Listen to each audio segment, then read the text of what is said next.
Now the antepillar form, palatoglossal fold, postepillar palatopharyngeal fold. তাহলে আমরা পেয়ে গেলাম, অনেকগুলি কথা পেয়ে গেলাম। তার মানে অ্যান্টিপিলার আর পোস্টেপিলারের মধ্যেখানে থাকে। এখন থার্মোমিটার দেখতেই পাচ্ছি, অ্যান্টিপিলারটা দেখার পরেই আমি টনসিলটা দেখতে পাবো। টনসিলটা কী করে চিনব? দেখা যাবে সারফেসে কতগুলি অরিফিসেস আছে, কতগুলি ছিদ্র আছে, প্রায় 10টা মতো ছিদ্র থাকে, যেগুলিকে বলে ক্রিপ্টস। এই ক্রিপ্টসগুলির মধ্যে একটা সবচেয়ে বড়, সেটা হচ্ছে ক্রিপ্টা ম্যাগনা। এটা চেনার উপায় আমি একটা ছবি এঁকে দেখাই একটু।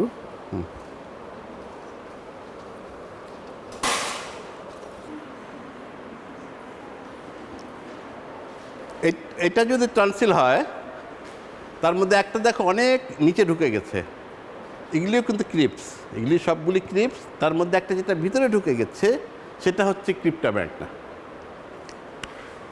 এটাই যে ভিতরে, বেশি ভিতরে ঢুকে গেছে একটাই, একেবারে বিচার বেস পর্যন্ত চলে যায়, সেটা হচ্ছে ক্রিপ্টা Magna. Clear?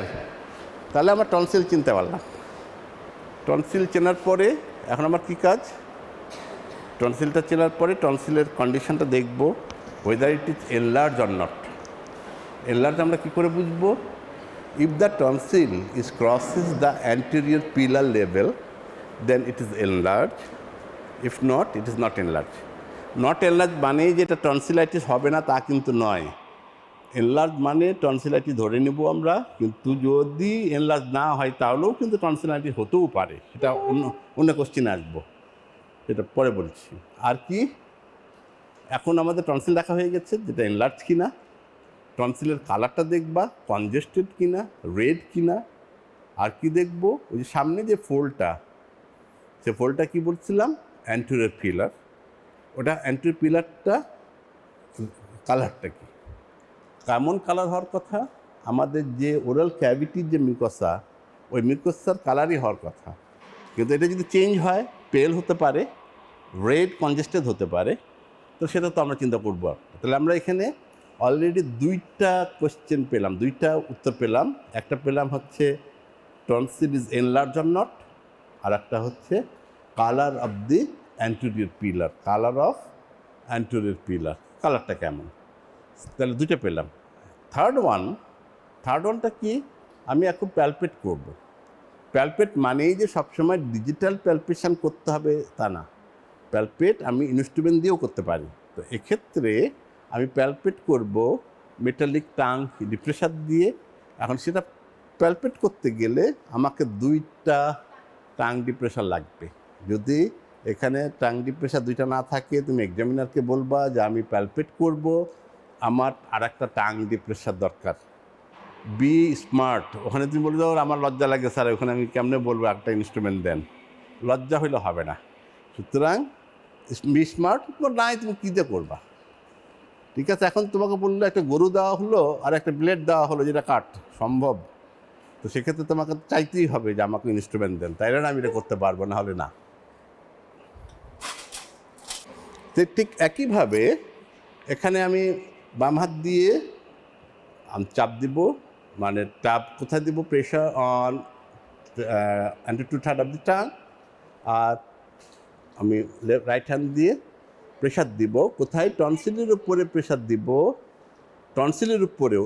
I give the pressure over tonsil, on the tonsil over anterior pillar, over tonsil over anterior pillar. Clear হয়েছে? হ্যাঁ, এটা নিয়ে আর কি যদি হাঁকার দৌড়, তো টনসিলটা বড় না, যাই হোক, ঠিক আছে, clear?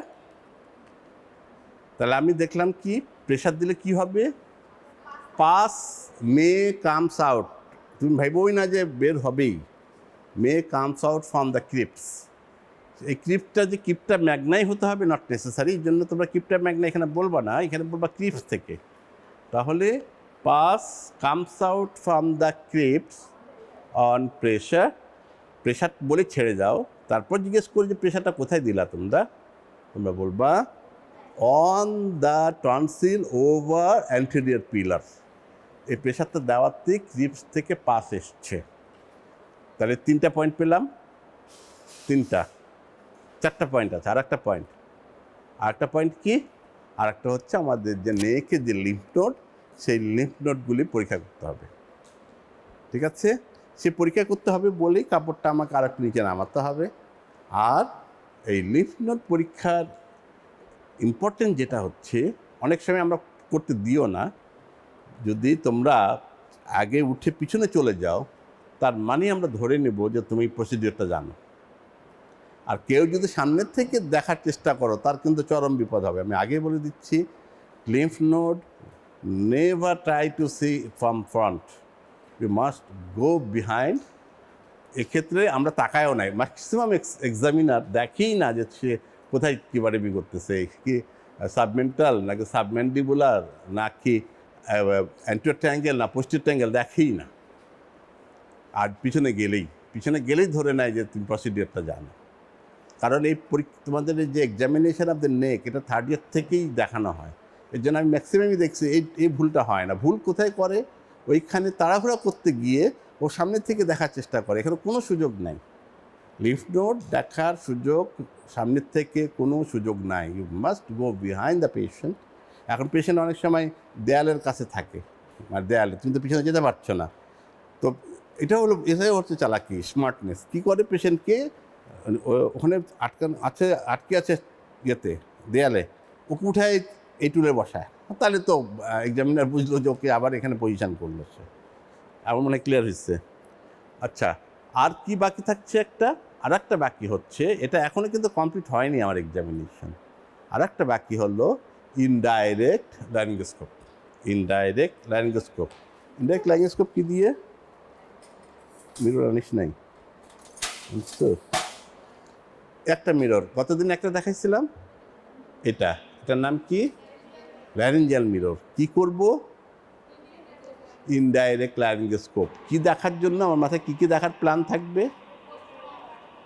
Posterior third tongue, epiglottis. Posterior third of the tongue যখনই বলবা, তারপরে যখন ইপিগ্লটিসে যাবা, তোমার কিন্তু সিকোয়েন্সটা চেঞ্জ হয়ে যাবে। তো so at first to say posterior third of the tongue and vallicula. What is vallicula? ভ্যালিকুলাটা কি? It is একেবারে extreme posterior small portion of the posterior 1/3 of the tongue. আমাদের যে 1/3 of the tongue বলছি, এর একেবারে পিছনের অংশ, ছোট্ট একটা অংশ adjacent to the epiglottis is vallicula. এই ভ্যালিকুলিটার কেন আলাদা করা হলো? এর নার্ভ সাপ্লাইটা একটু আলাদা, এই জন্য এটা আলাদা করা হয়েছে। এটাই তাহলে কি? এটা হচ্ছে extreme posterior part of the posterior third of the tongue adjacent to epiglottis. আচ্ছা, তারপর কি দেখব? এপিগ্লটিস, তারপর অ্যারিটিনয়েড, তারপরে অ্যারিয়াপিগ্লটিক ফোর্ট। এটা না বলে তুমি সরাসরি বলো ইনলেট অফ দি ল্যারিংস, তার মানে তুমি আর একটা কোশ্চেন ইনভাইট করছো, ইনলেট অফ দি ল্যারিংস। তখনই সাথে সাথে কোশ্চেন করবে, the inlet of the larynx is for. তো সেটা তো তুমি জানোই, সেটা তুমি আর একটা উত্তর দাও, ইপিগ্লটিস, এপিগ্লটিক ফোল্ড, অ্যারিটিনয়েড। আমরা ইনলেট পেয়ে গেলাম। ইনলেটকে এখন ইনলেট ওপেন করা হচ্ছে ভিতরে ঢোকার জন্য। কোথায়? ল্যারিংসের ভিতরে আমরা ঢুকবো। ওখানে কতগুলি ফোল্ড আছে। নিচের থেকে যদি উপরে আসি, তাহলে vocal fold, the another name is vocal cord, which is responsible for sound production. এই যে আমাদের সাউন্ড প্রোডাকশান হচ্ছে, সেটার জন্য এটা দায়ী। তার উপরে আর একটা ফোল্ড আছে, সেটা হচ্ছে ভেস্টিবুলার ফোল্ড। তারপর বাকি এটুকু বলতে পারলে অনেক। এটা আমি মনে করি তুমি যদি একটু বলে কেউ, আমার মনে হয় এটা 70-75% মার্ক এমনি চলে আসবে, এটা যদি বলতে পারে। এখন এটা প্রসিডিওরটা একটু বলি, এটা কি করে আমরা ব্যবহার করব। এটাকে প্রথমে একটু ডিফগিং করতে হবে, বলছিলাম ডিফগিং। না হলে এটা ওর মুখের মধ্যে যখন আমি ঢুকাবো, তখন এইটা কি হবে? এটা অবস্ট্রাক্ট করবে, আমি দেখতে পাবো না। ঠিক আছে? তা আমি ডিফগিং করব, কিছু না বিভিন্নভাবে করা যায়। তার মধ্যে বুনশেন বার্নার যদি হয় খুব ভালো, অথবা যদি ইয়ে থাকে, আমাদের গরম পানি থাকে, তাহলে করা যায়। আর একেবারে লাক্সারি যে প্রযুক্তি আমরা ব্যবহার করি সেটা হচ্ছে গ্যাস লাইটার।